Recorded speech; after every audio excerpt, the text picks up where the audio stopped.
Good morning. I am Anna Imagination of the Healing Garden.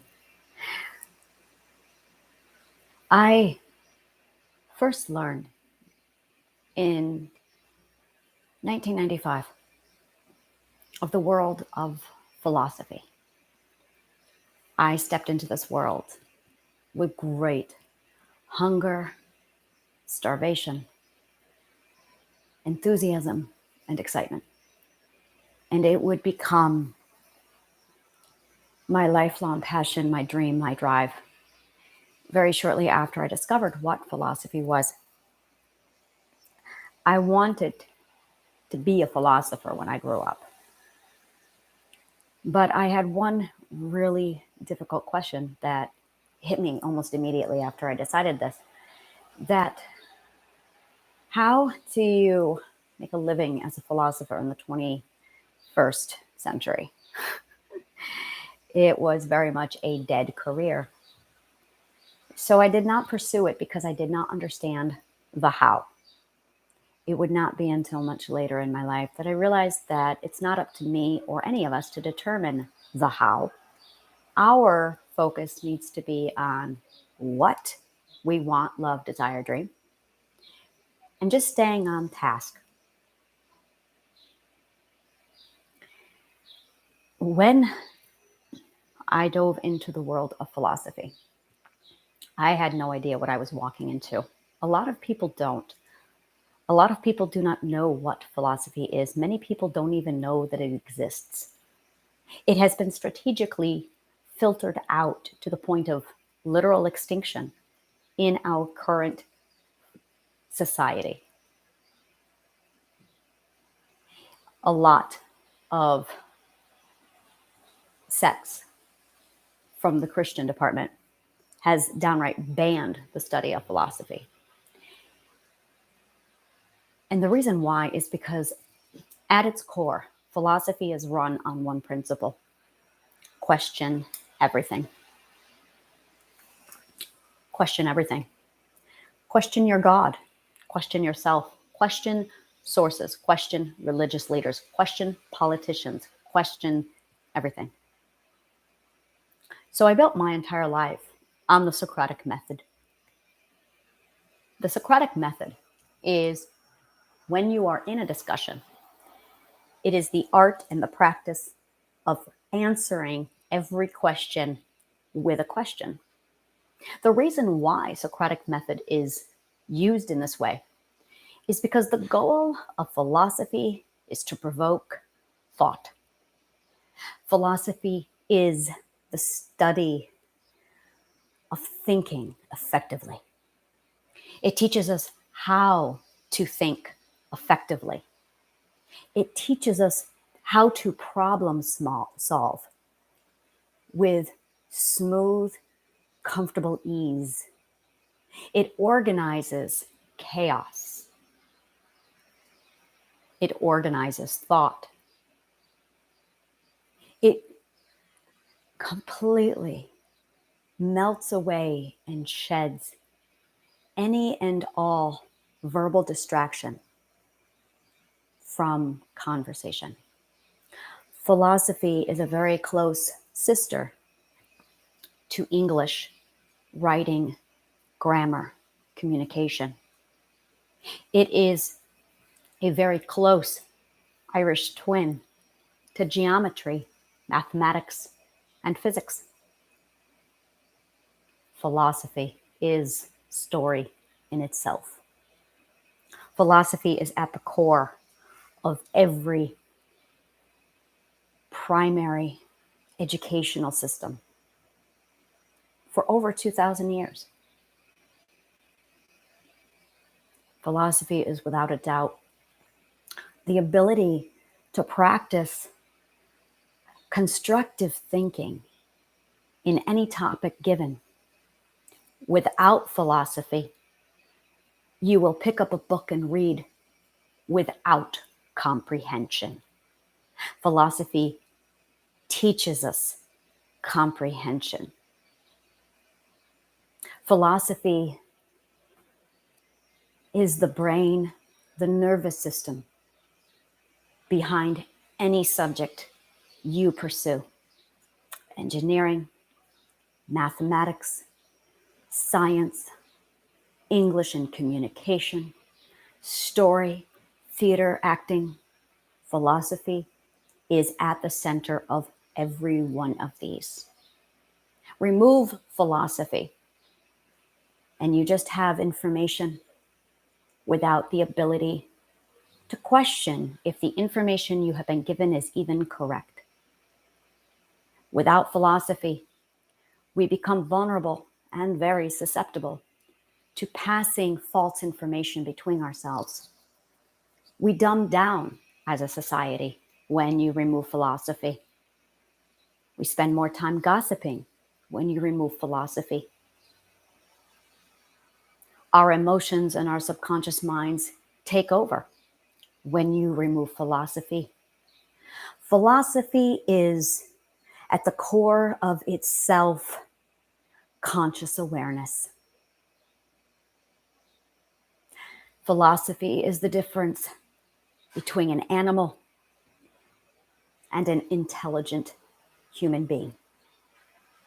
Deductive reasoning and formal argument are at the core of philosophy.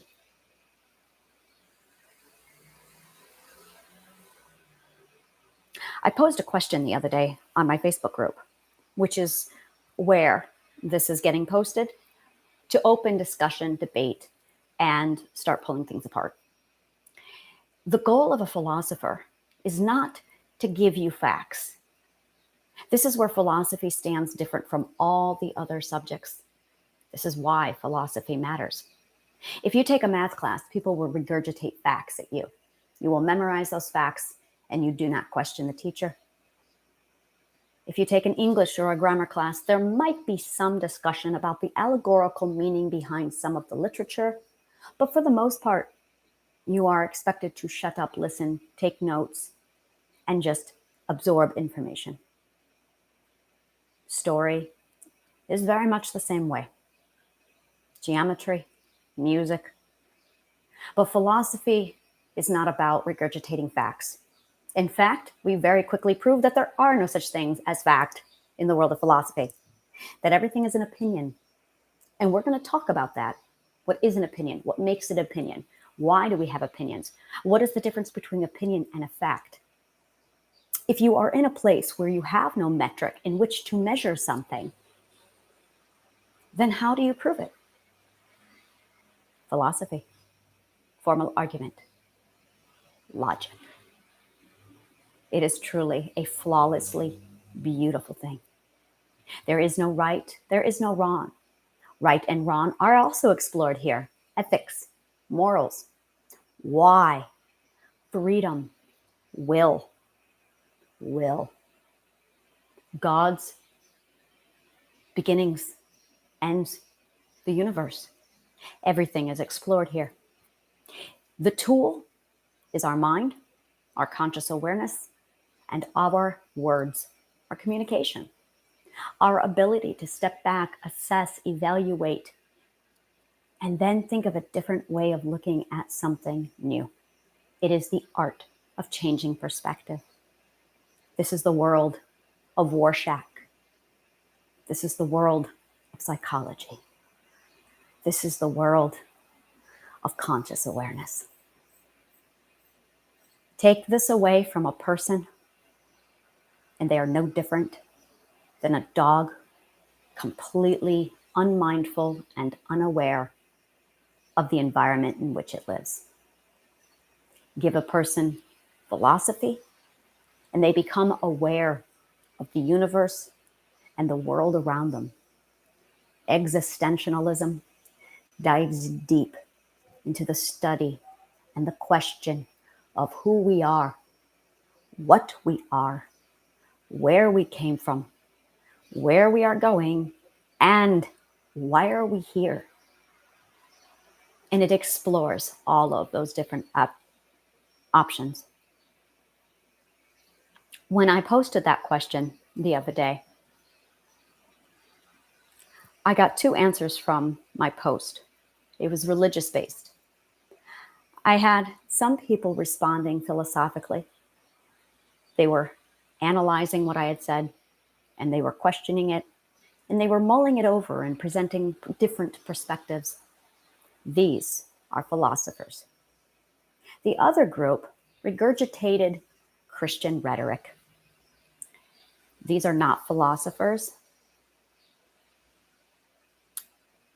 These are people who were brainwashed and conditioned to repeat facts that they were given in a classroom.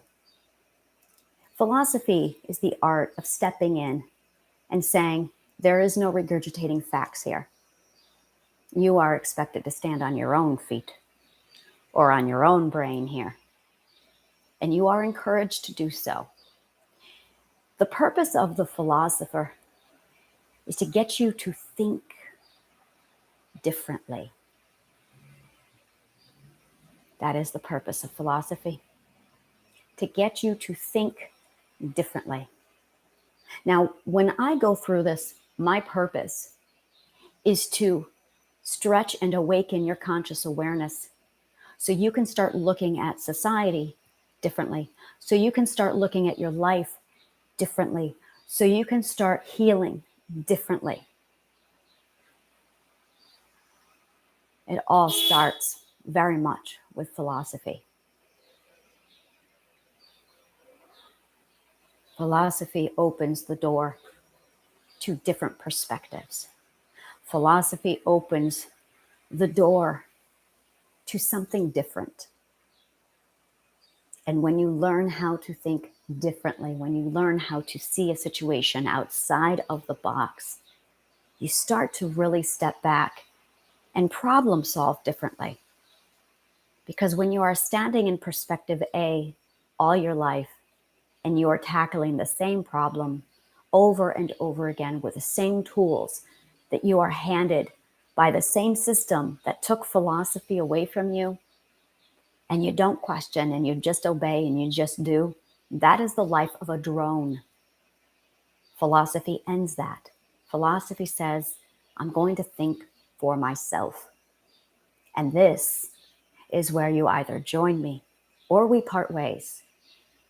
You can either think for yourself and learn how, or you can continue to live as a drone, being told what to think on behalf of someone else's perspective. We're going to talk about perspectives here. We're going to rip those open and walk through a perspective and a story that is philosophy. There will be assignments attached to every video. The videos are going to be cataloged in my playlist, Shifting Perspectives. And this video is officially me hijacking my own podcast. I created Shifting Perspectives because it was a really cool name. And I went, Shifting Perspectives, that's solid. And then I did a lot of manifestation, a lot of soul searching, which is manifestation. And then I realized that I didn't need to create another podcast or another playlist. I already had all the tools in place for me to just shift my direction. So I am officially turning Shifting Perspectives into my philosophical course. I encourage you very much to participate in the dialogue. This stuff will be presented at the Facebook page, The Healing Garden, and the link is located below. I strongly encourage you to join the conversation, join the debate. The more people who open their voices and open their minds to engage within the rules and the construct of formal argument, we'll be going over that next, are more than welcome. Open-minded respect is the only thing that's required. Absolutely open-minded, unemotional respect. Please note that if there is a particular topic that gets you heated, I will be stepping in as a referee to point that out to you and reminding you that whenever you feel emotionally engaged, that's trauma. So use this as an opportunity to identify your trauma. This, wait for it, is shadow work done right. This is shadow work done right. I'm going to show you a different way to live.